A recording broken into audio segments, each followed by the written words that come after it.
So recently, I came across this article titled Singapore TikToker questions if $3,800 is enough to live comfortably. And his conclusion was, to lead a comfortable life, we need much more. Naturally, as a personal finance YouTuber wannabe, my initial reaction was like, really man? 3,800 not enough? Sure or not? So in this video, we'll be going through his breakdown to see whether you can live on just 3,800 or not. Not only that, I will also share all the hacks that you can use to save even more money. Also, do join my Telegram group where you can discuss or ask any questions related to personal finance, credit cards, and investing. With that being said, let's jump right in. Alright, we have no idea who this budget belongs to. So let's assume this is a budget of Lau, short for Lau Tak Wah, my idol. As a fresh graduate in Singapore, Lau has a pay of 3,008, which is pretty close to the median fresh grad pay of 4,002. Next, Lau is happily contributing 20% of his pay to CPF. Also, a side note, there was a small mistake in the original CPF calculation.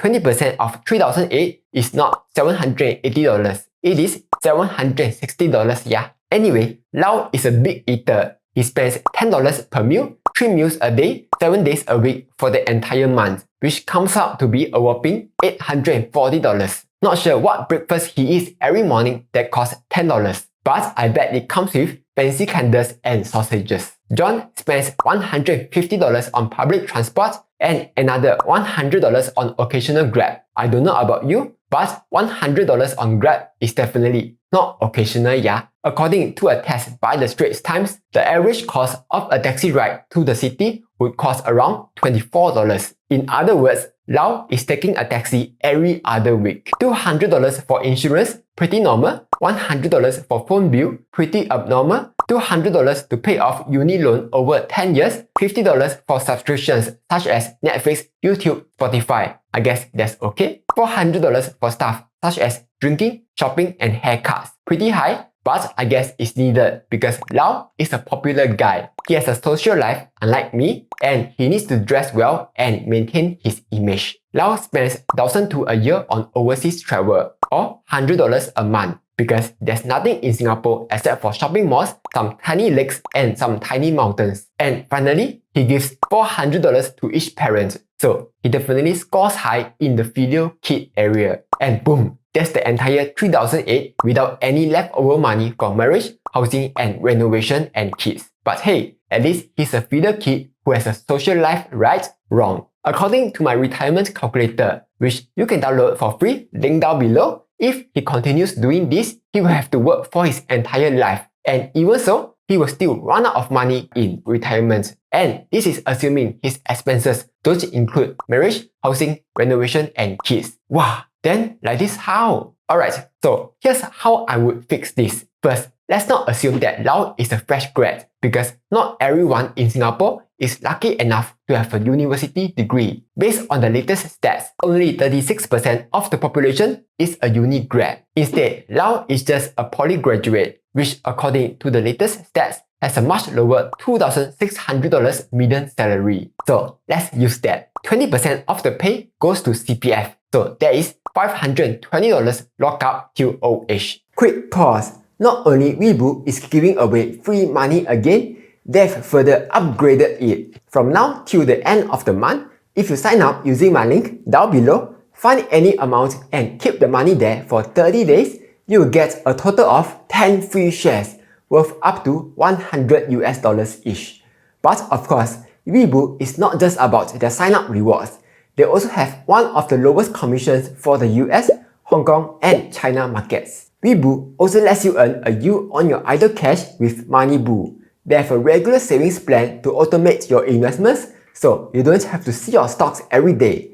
It will just up, buy, down, buy some more. Last but not least, Weibo has a learning center and global community which lets you discuss stocks and learn from one another. So sign up to Weibo now if you have not done so. With that being said, let's get back to the video. Next, here's the biggest mistake that many people make. They pay for everything else first, like their food, transport, Grab, and even parents. Then they only pay themselves last. This is wrong because the first trick to getting rich is not to find a better paying job or upskilling yourself. if you don't have the habit of saving the money that you earn, it doesn't matter how much you are earning, whether it is $100,000 or $1 million like the Gupta son. If you spend everything, you will still end up poor. So pay yourself first. But how much should you save? According to the 50-30-20 rule, at the minimum, you should save at least 20% of your income. So in this case, it will be $520.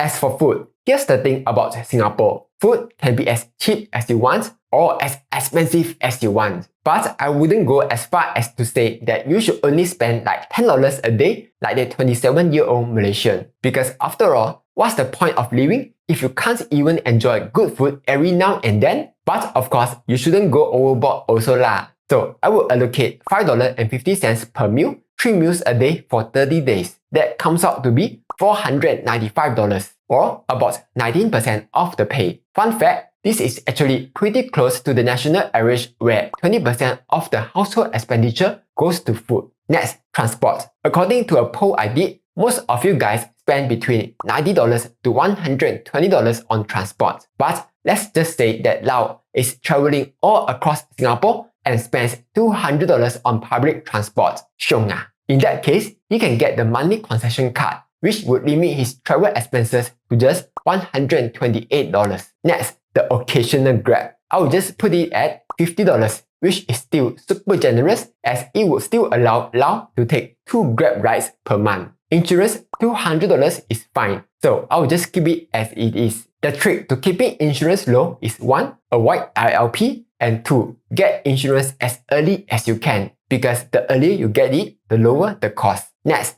phone bill. I will just say this, if you are still spending so much money on phone bills, you are wasting a ton of money. It will be cheaper to just buy a phone separately and get a SIM-only plan. In fact, I have an incredibly good deal with SIM Mobile, which lets you get 100 GB for just $10. I won't go too deep into this because I've already reviewed it in this video. But in short, it is using Singtel's network, so coverage is pretty good. Plus, it has 2 GB free roaming to Malaysia and another 1 GB free roaming to Indonesia and Thailand. So for phone bills, $10 is enough for most people. Next, university loan. With loans charging over 4% interest now, it's important to pay it off as soon as you can because it will be as though you are earning a guaranteed 4% return by paying it off. For this, I will just keep it as $200. But the moment you have enough savings, you need to chop quickly pay it off. Next, subscriptions. Netflix is important. How else are you going to Netflix and chill without Netflix?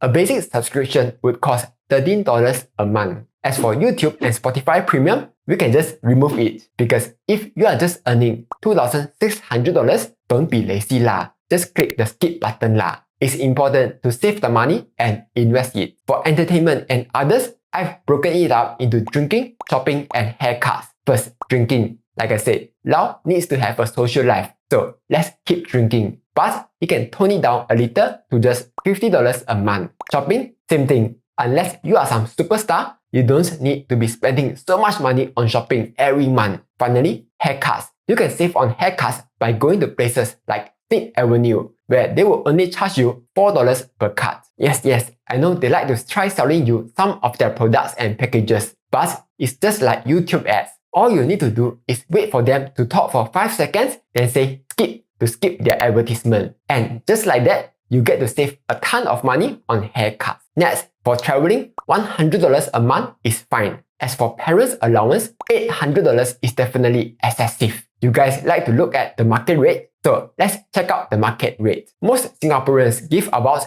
10% of their salary to their parents, so let's just use that. Then some people be like, wow, give so little, you are worse than char siu ah. But in response, I would say money is not the only way to show your gratitude to your parents. There are many ways to be filial. For example, you can bring them out to a nice meal every now and then, spend more time with them, bring them for holidays and so on. The most important thing is to only give what you can afford to give. And tada! As you can see, you don't even need a $3,800 salary to survive in Singapore. Plus, you have an additional $520 to save and invest. Yes, I know we haven't counted in marriage, housing, renovation, and kids. but at the same time, we also haven't counted in pay increases and bonuses. So yes, it's definitely possible to survive on just $2,600. And the best part, with his new budget, he's actually able to retire much earlier, plus have enough money for his retirement. And that is incredible.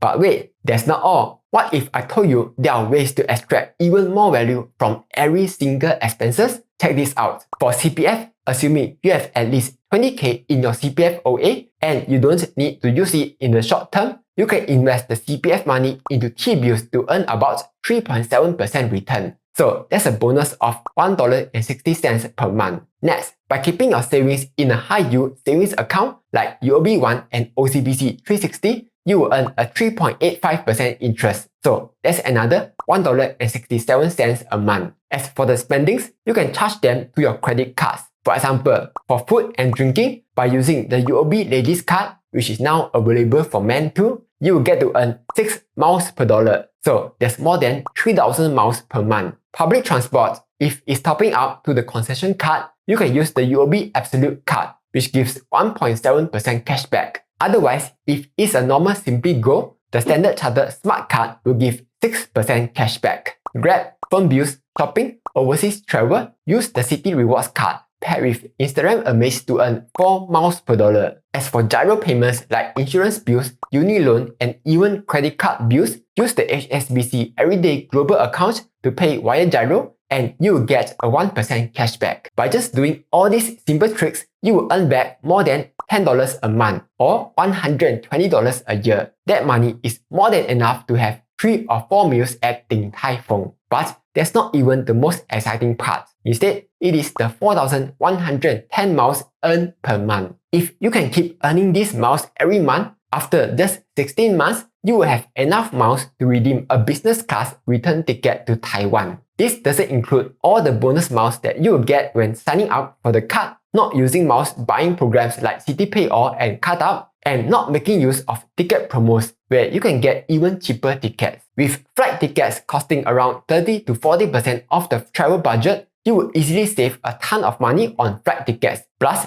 travel like a king in business class. So in short, yes, 3,008 is definitely more than enough to survive on in Singapore. All you need is to be smart with how you are spending the money and invest the rest so that you don't have to work your entire life away. Anyway, that's all for this video. Hopefully, you found it useful. Like, share, and subscribe as I'll be posting new videos every Monday, Wednesday, and Friday.